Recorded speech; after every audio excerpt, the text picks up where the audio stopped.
Nimesimama kama mwana Majenzi, kama mwana wa Kwale, mwana wa Micheweni kwa ujumla, kwa sababu madhumuni ya kuitana ilikuwa ni kuungana pamoja sisi ambao tuko pamoja katika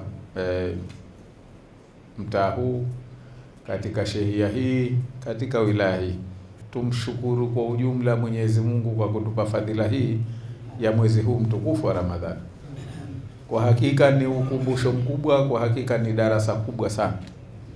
Darasa ya kwamba binadamu aende halafu arudi nyuma akijiangalia yale ambayo amekosa. Lakini pia kikubwa sote, mbali ya kuwa wana wa kijiji, wana familia, lakini sisi ni wana wa nchi kwa pamoja. Kwa umoja wetu sisi ni wana wa nchi, na kila mmoja wetu anataka nchi yetu itulie. Ni katika utulivu ndio kunakozalika neema. Ni katika mshikamano ndio kunakozalikana neema. Kwa hivyo kila mtu naamini anataka nchi yetu tulie.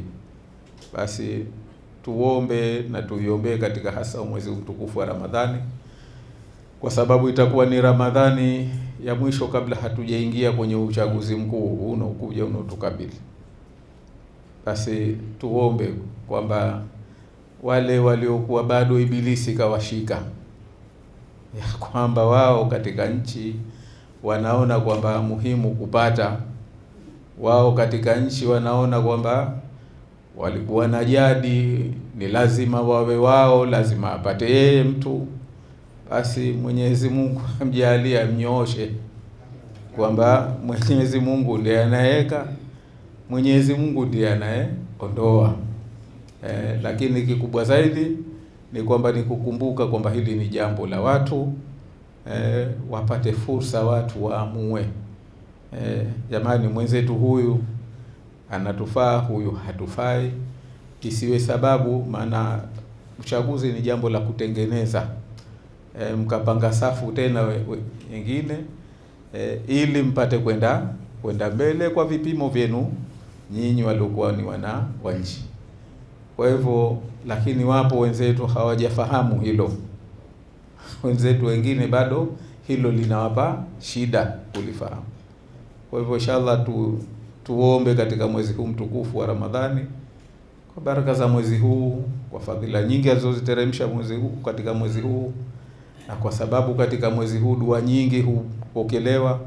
Tuombe na inshallah Mwenyezi Mungu azitakabali, kwamba wenzetu waliokuwa bado hawajanyooka, hawajapata mwanga, hawajapata mwangaza wa kufanya mambo kwa niaba na kwa maslaha ya nchi, basi inshallah Mwenyezi Mungu awanyooshe, wafanye mambo, nyoyo zao zinyooke, ili tutengeneze nchi yetu, tupate kutoka katika kudamirika huku kukubwa tuliko nako, na Mwenyezi Mungu atushie neema kwa sababu ya nia zetu kwamba nazo zimebadilika.